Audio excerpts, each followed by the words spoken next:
الذي ليس لصفته حد محدود ولا نعت موجود ولا وقت معدود ولا أجل ممدود فترى الخلائق بقدرته ونشر الرياح برحمته والصلاة والسلام على الرسول المسدد المصطفى الأمجد المحمود الأحمد سيدنا ومولانا ومولى الكونين جد الحسن والحسين وعاني بالقاسم محمد صل على محمد وآله الطيبين الطاهرين المعصومين الذين قال الله إنما يريد الله ليذهب عنكم الرجس أهل البيت ويطهركم تطهيرا. اللهم صل على محمد وآل محمد. لعنة الله عليهم أجمعين من يوم عداوتهم إلى قيام يوم الدين. أما بعد، قال الحكيم في قرآن الكريم: بسم الله الرحمن الرحيم. ويقول الذين كفروا لست مرسلا قل كفى بالله شهيدا بيني وبينكم ومن عنده علم الكتاب. صلوات. اللهم صل على محمد وآل محمد. سورہ مبارکہ رعد آخری آیت نشان 43واں. اللہ اپنے اس کلام میں نبی کی رسالت پر 2 گواہوں کو پیش کر رہا ہے.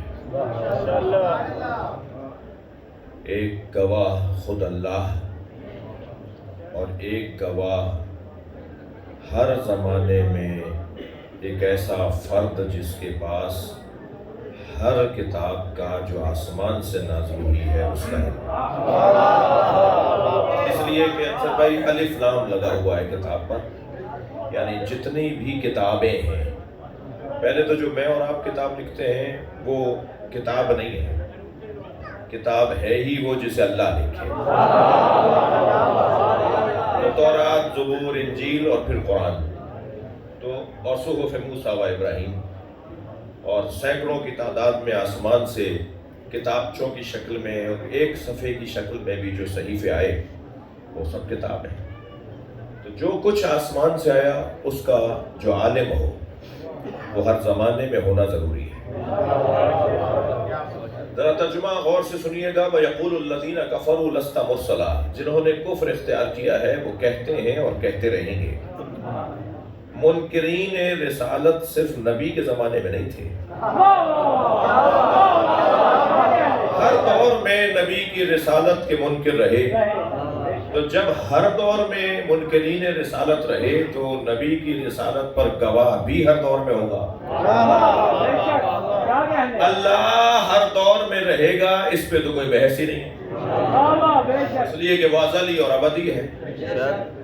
فضیلت یہ ہے کہ اللہ نے اپنے ساتھ قل، اے میرے حبیب کہہ دیجئے، کفا باللہ شہیداً بینی و بینکم، میرے اور تمہارے درمیان رسالت پر گواہی کے لیے اللہ کافی ہے.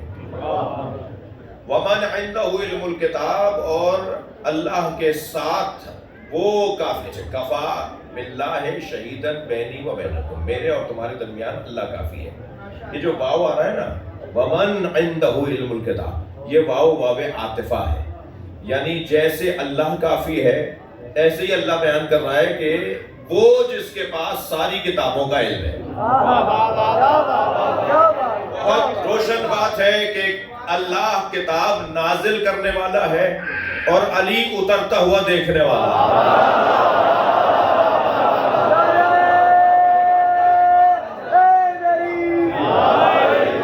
میرے مولا علی فرماتے ہیں سمیت رنتن ہینا نزل الوحی، میں نے جب بھی قرآن نازل ہوا تو رونے کی آواز سنی. پوچھا یا رسول اللہ ما ہذہ الرنہ، یہ رونے کی آواز کیسی ہے؟ فرمایا ھذا الشیطان، جب مجھ پر وحی نازل ہوتی ہے تو شیطان بلبلا کے روتا ہے. یاد رہے کہ بلبلا کے آیتوں کے نازل ہونے پہ رونے والے کو شیطان کہتا ہے.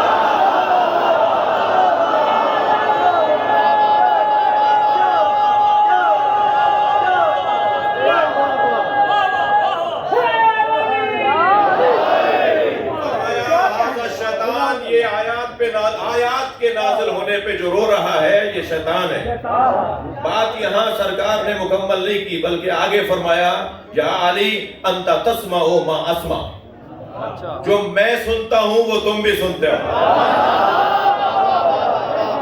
وترا ما ارى، جو میں دیکھتا ہوں وہ تم بھی دیکھتے ہو. لہذا علی مولا گواہ ہے کہ قرآن نازل ہوا. فرمایا لو کشف الغطاء لمزددت یقینا، میرے سامنے سے اگر حجاب ہٹا دیے جائیں تو میرے یقین میں اضافہ نہیں ہوگا. جو دنیا کے لیے حجاب ہے میرے لیے مشاہدہ ہے.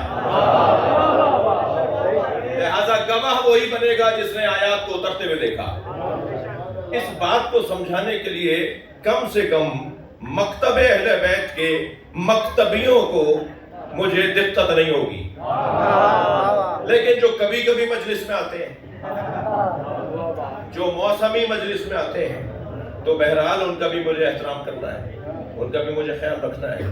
یہ کیسے سمجھیں گے کہ جو نبی سنتے تھے وہ علی سنتے تھے، جو نبی دیکھتے تھے وہ علی دیکھتے تھے. حدیث آگے بڑھتی ہے الا لا نبی بعدی، فرق یہ ہے کہ یا علی میرے بعد کوئی نبی نہیں ہے.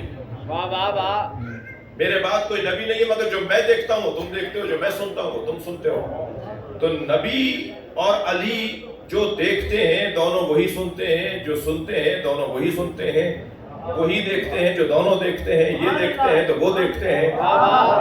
یہ کیسے سمجھنا مشکل ہے جب نبی نے کہہ دیا وانا وعلی من نور واحد، اے اور علی ایک نور کے دو حصے. ایک جانب سے دیکھیں تو نبی نظر آئے، ایک طرف سے دیکھیں تو اللہ کا ولی علی نظر آئے. سرکار کے دو پہلو، میں اور علی ایک ہی وجود کے دو پہلو ہیں. بلا تشبیہ صرف بچوں کو ذہن قریب کرنے کے لیے کہہ رہا ہوں. جیسے سکے کے دو رخ ہوتے ہیں نا، ایک جانب لوگو بنا ہوا ہوتا ہے، ایک جانب مالیت لکھی ہوئی ہوتی ہے. ادھر سے دیکھیں تو مالیت نظر آئے، ادھر سے دیکھیں تو حیثیت نظر آئے۔ علی نبی کی مالیت کو کہتے ہیں اور نبی علی کی حیثیت کو کہتے ہیں۔ یہ دو نہیں ہیں۔ انا و علی ابوا هذه الامہ، میں اور علی اس امت کے دو باپ ہیں۔ جی میرے سنی بھائی بھی تشریف فرما ہے، میری جان آئے ہوئے ہیں، میرے عزیز آئے ہوئے ہیں، تو مجھے انہیں بھی حلق سے اتارنا ہے۔ انا و علی ابوا هذه الامہ، میں اور علی اس امت کے دو باپ ہیں۔ یا رسول اللہ، دو باپ کی نسبت تو مانوس نہیں ہے۔ سرکار فرما رہے ہیں میں اور علی اس امت کے دو باپ ہیں۔ دو باپ کہا کیوں نبی نے؟ اس لیے کہ دو نہیں ہیں۔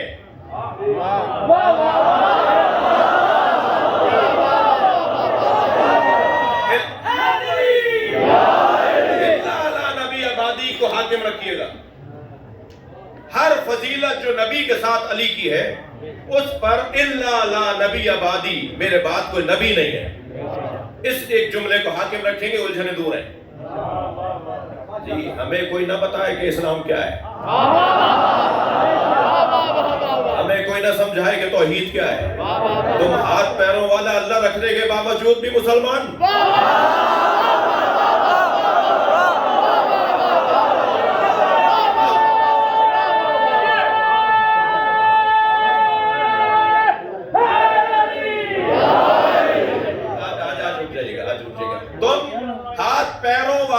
اللہ رکھنے کے بعد بھی مسلمان، اور ہم نہج البلاغہ پڑھ کے بھی تمہارے نزدیک کافر۔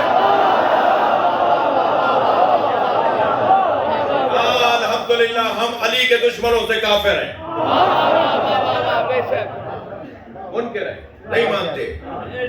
توجہ ہے؟ یہ کیوں فرمایا کہ میں اور علی اس امت کے دو باپ ہیں؟ جب تک بچہ بالغ نہ ہو جائے باپ کی تربیت کی ضرورت ہے۔ اگر کسی کا نابالغ بچہ کسی کا شیشہ توڑ کر آ جائے تو پیسے باپ کو بھرنے ہیں۔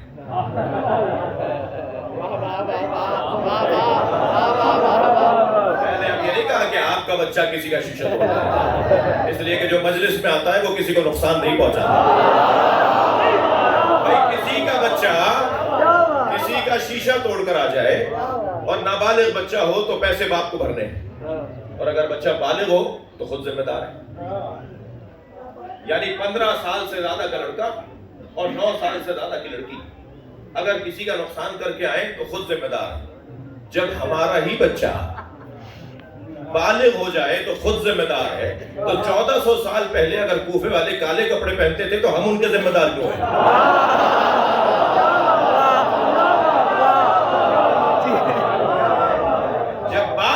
ذمہ دار نہیں ہے۔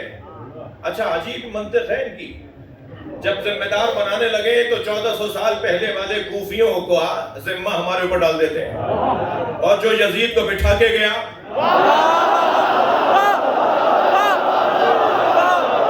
ذمہ دار نہیں ہے۔ بھائی صلوات پڑھنے محمد و آل محمد۔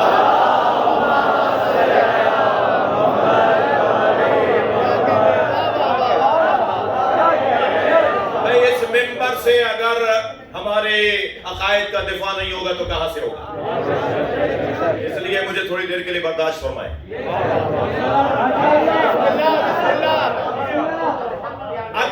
اگر اولاد بالغ نہ ہو تو باپ کی تربیت ولایت کی ضرورت ہے۔ سرکار کی 63 برس کی زندگی میں امت بالغ نہیں ہوئی۔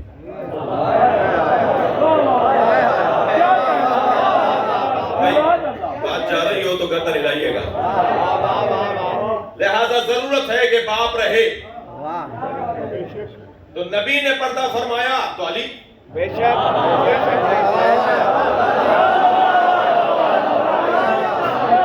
امت کو بالغ کرنے کے لیے علی، شعور کو بالغ کرنے کے لیے، سوچ کو بالغ کرنے کے لیے، نظریات کو بالغ کرنے کے لیے۔ مجھے پتا ہے میں کیا کہہ رہا ہوں۔ نبی نے پردہ فرمایا تو علی امت کو بلوغ فکری دینے کے لیے موجود ہے۔ ایک تو یہ سبب ہے۔ دوسرا ایک اور سبب بھی ہے، آپ کچھ دن کے بعد شعبان کا مہینہ شروع ہوگا تو پورا مہینہ شادیوں کا مہینہ ہے، آپ شادیوں میں شرکت فرمائیں گے۔ مولانا قبلہ جب نکاح پڑھانے کے لیے آئیں گے تو دلہن سے اجازت لے کر نکاح پڑھیں گے، مگر صیغہ شروع کرنے سے پہلے کہیں گے کہ دلہن کے والد کہاں ہیں؟ تو اگر کوئی کہہ دے کہ دلہن کے والد مصروف ہیں، آپ نکاح شروع کریں، تو وہ کہیں گے نہیں، مجھے ان سے اجازت چاہیے۔ اگر وہ یہ کہے کہ دلہن کے والد راضی نہیں ہیں اس نکاح پر، تو محتاط علماء نکاح نہیں پڑھاتے، اس لیے کہ ولایت باپ کو ہے۔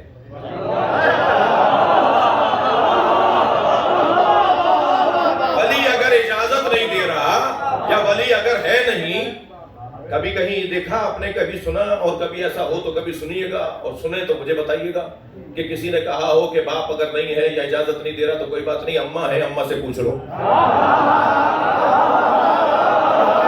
ماں کے پیروں کے نیچے، بھائی ماں کے پیروں کے نیچے جنت ہے، مقام بہت بلند ہے ماں کا، مگر ماں ولی نہیں ہے۔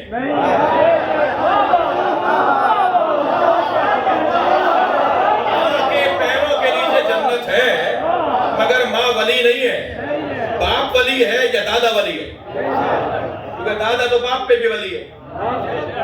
اگر باپ اجازت نہ دے تو دادا دے دے تو وہ شرعی طور پہ ٹھیک ہے، کیونکہ وہ باپ پر بھی ولی ہے۔ کبھی کہیں نہیں ملے گا آپ کو دیکھنے کو کہ کوئی کہے کہ ماں سے پوچھ لو اس لیے کہ ماں ہے، تو جواب یہی آئے گا کہ نہیں، ماں سے پوچھنا کافی نہیں ہے، باپ سے پوچھنا ہے۔ شاید سرکار نے یہ فرمایا ہو کہ میں اور علی اس امت کے دو باپ ہیں، اس لیے کہ اگر کوئی ماں اس باپ کے مقابلے میں آ جائے،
کعبہ علی کا شکریہ کرنے کے واسطے خود کالی ابا پہن کے عزادار بن گیا۔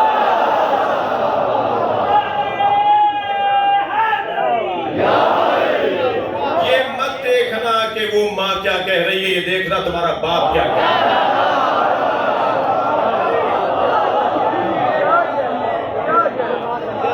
ہر زمانے میں اللہ کے رسول کی رسالت پر اللہ گواہ، اور وہ کہ جس کے پاس آسمانی ہر کتاب کا علم ہے۔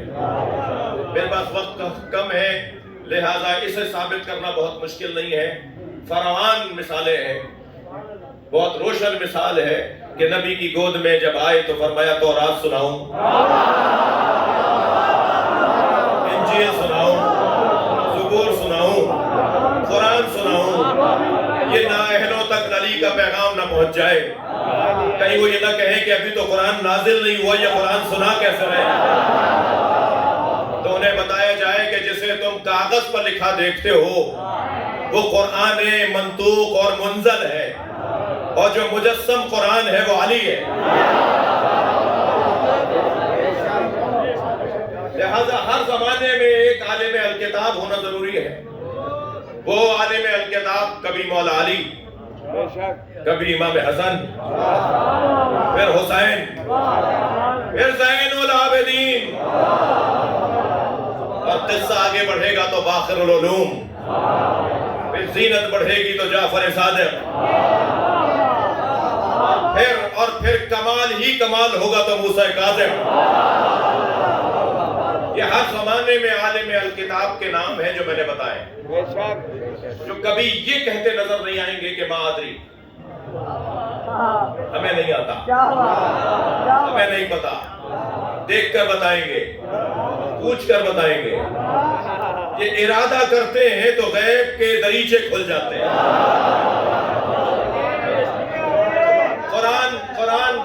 قرآن جن کا وجود ہو، قرآن جن کی ذات ہو۔ آپ نے کبھی غور فرمایا شرعی مسئلہ کہ قرآن کے حروف کو ہاتھ بغیر وضو کے لگانا حرام، ایسے ہی موسیٰ کاظم کو بغیر وضو کے ہاتھ لگانا حرام، ایسے ہی علی کے نام کو بغیر وضو کے ہاتھ لگانا حرام۔ شرعی مسئلہ بتا رہا ہوں۔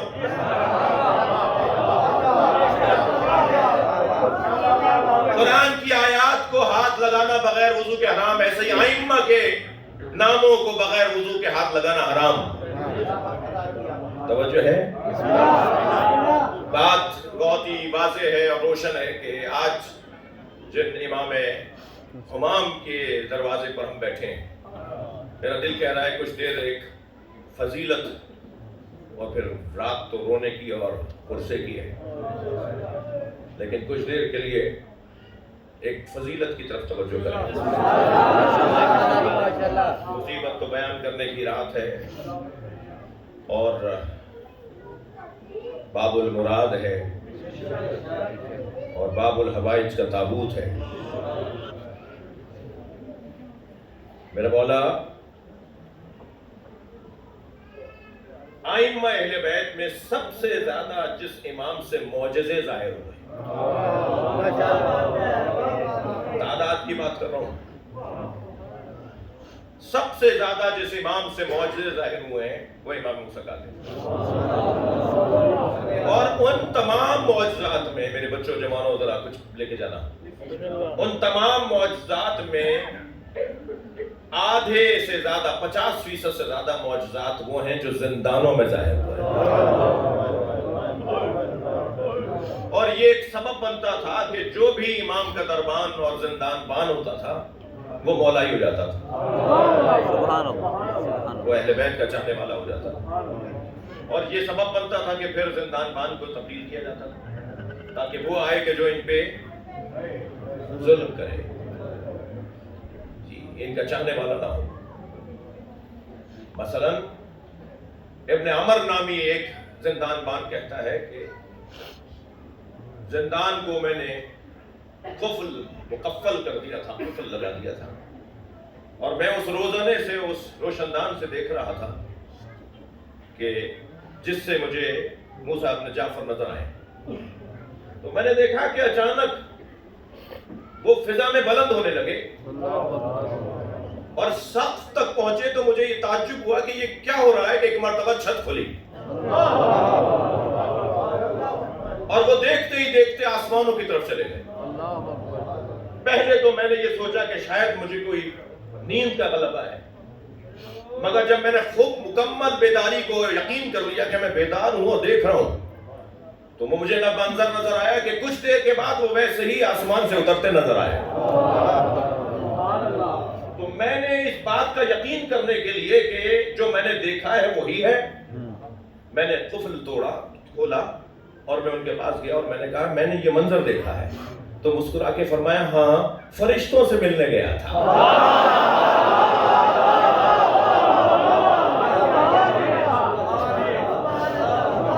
یہ میں نے صرف ایک معجزے کی طرف اشارہ کیا ہے، کثرت سے جس امام سے معجزے ظاہر ہوئے،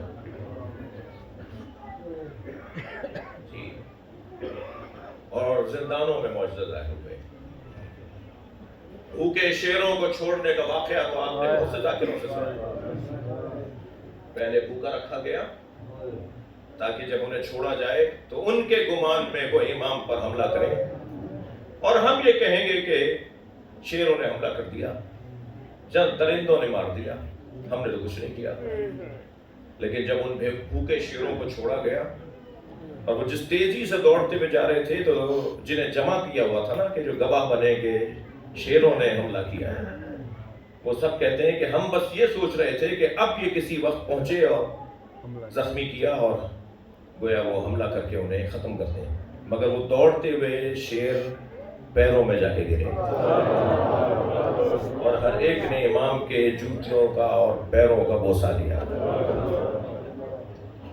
اور جب وہ لپٹ کر امام انہیں پیار کر رہے تھے، وہ امام کے پیروں سے لپٹ رہے تھے، امام کے ہاتھوں کا بوسہ دے رہے تھے، اور امام ان پر شفقت سے اپنا دست مبارک پھیر رہے تھے، تو اس معجزے کو دیکھ کر لوگ متاثر ہو رہے تھے۔ تو پھر ہارون الرشید کا مطلب پورا نہیں ہوا، جس زندان بان کو بھی رکھا، حتیٰ ابھی ہم رستے میں انصر بھائی اور ہم بات کرتے آ رہے تھے، آپ غور فرمائیں کہ وہاں زلیخا اور یوسف علیہ السلام کا جو قصہ ہے، اس میں حضرت یوسف کو اپنی جان اور آبرو اور احترام اور عزت اور احترام اور وقار بچا کر نکلنا پڑا، جانا پڑا، حجرہ چھوڑنا پڑا۔ لیکن جب امام موسیٰ نے جعفر کے پاس ایک فاحشہ کو بھیجا، تو وہ جب دروازہ کھولا گیا تو وہ سجدے میں پڑی تھی، اور جب اس سے کہا ہم نے تو تمہیں اتنے پیسے دیے، تمہیں اتنا بتایا سمجھایا کہ تمہیں جانا ہے تاکہ وہ تمہاری طرف رغبت کریں، تو ہمیں بہت کچھ کہنے کا موقع ملے۔ اس نے کہا کہ جب میں ان کے سامنے بن کر گئی تو پہلے تو ایک لمحے کے لیے بھی انہوں نے میری طرف دیکھا نہیں، مگر میں نے جب توجہ دلانے کی کوشش کی تو انہوں نے زمین کی طرف دیکھتے ہوئے کہا ذرا اس فضا میں دیکھو۔ تو جب میں نے ان کے اشارے پر اس فضا میں دیکھا تو میں جن کے حسن کا عشر عشیر بھی نہیں ہوں، ایسی حسین حوریں کھڑی تھیں، اور کہا تم میرے پاس جس غرض سے آئی ہو، تمہیں اندازہ ہے کہ اس کا بدلہ، اس کا عوض جہنم کی آگ کے علاوہ کچھ اور نہیں ہے؟ ان کا ایک جملہ مجھ پہ اتنا اثر کیا کہ میں نے سجدے میں سر رکھ کے توبہ کی۔ جو اپنی آبرو بچائے وہ نبی،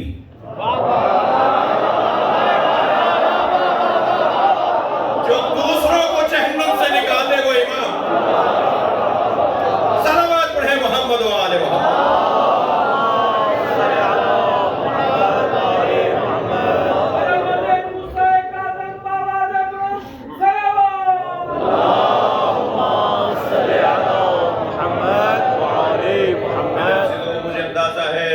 گلیوں میں، کوچوں میں، موچی دروازے کے اس وقت شدید رش ہے۔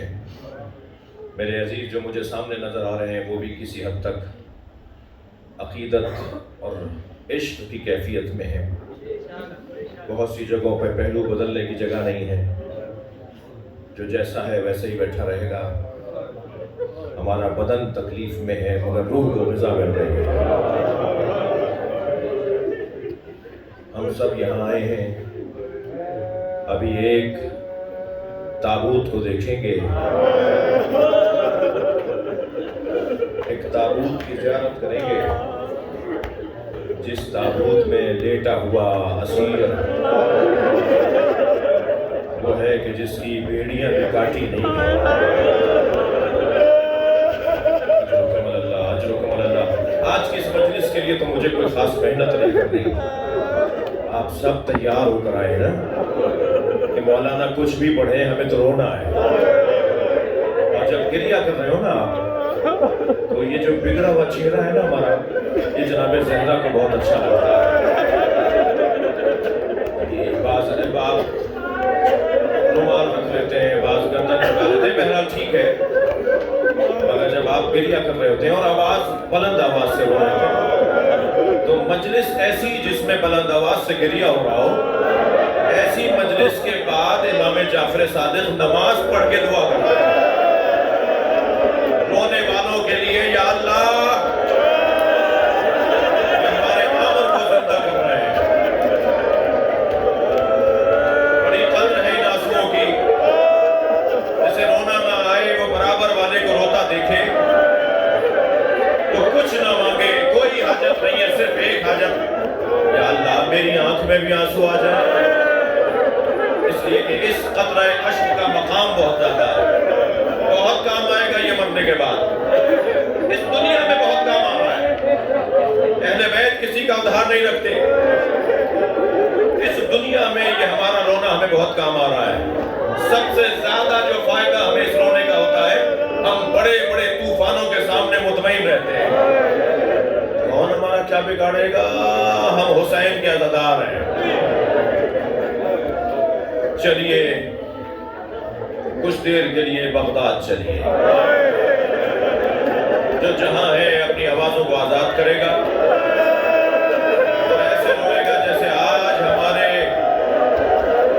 گویا مولا کے زمانے میں مولا کے تابوت کو کاندھا دینے آئے.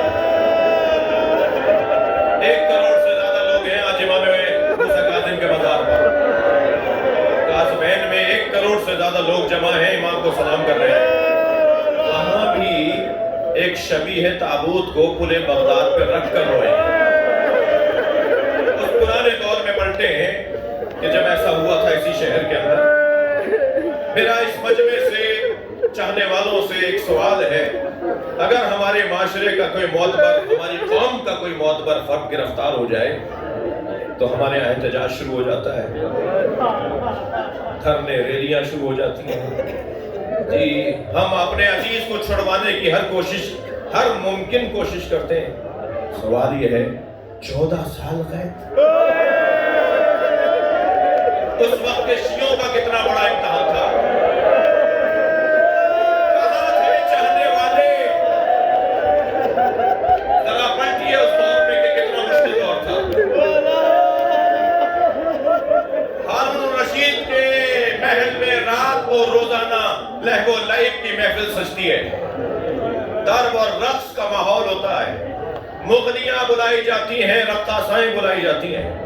روزانہ کا کام ہو رہا تھا کہ کسی نے آواز دے کر کہا کہ آج ہم نے مدینے کے شاعر ابو العطا کو بغداد میں دیکھا ہے. ہارون نے کہا وہ تو مدینے کا رہنے والا ہے, بغداد میں تم نے کسی اور کو دیکھا ہوگا.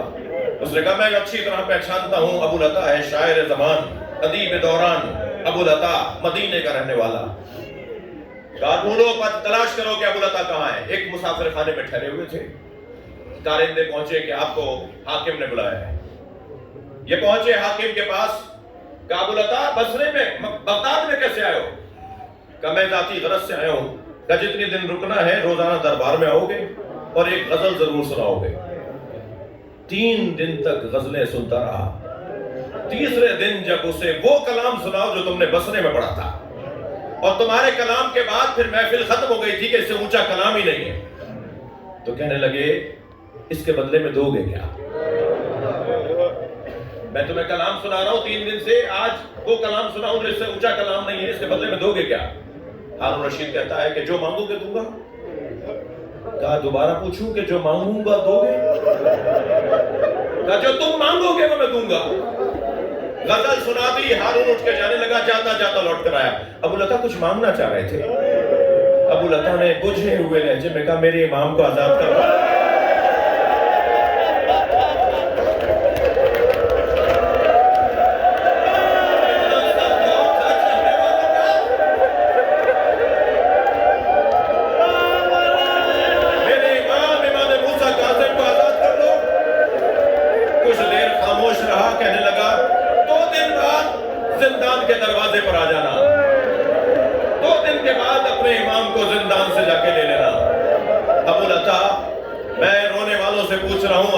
کتنا خوش اپنے مسافر خانے, اپنی زوجہ اور بچوں کے پاس گئے ہوں گے.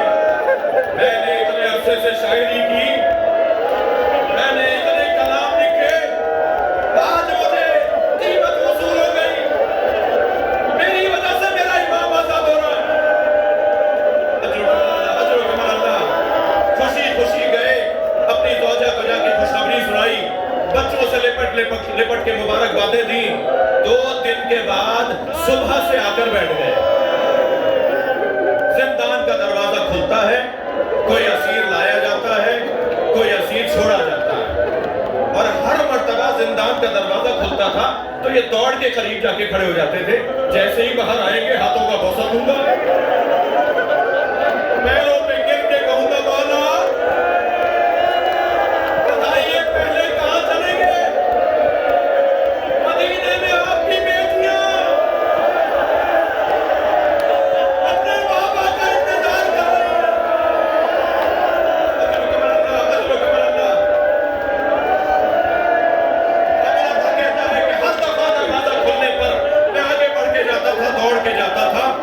مگر کوئی اور آتا تھا اور کسی اور کو لے جاتے تھے. میں نے آ کر پوچھ لیا آج میرے امام کو آزادی ملنی تھی. کہنے لگے صبر کرو آج تمہارا امام آزاد ہوگا. کہتا ہے عصر کا وقت آیا, دروازہ کھلا, میرے سامنے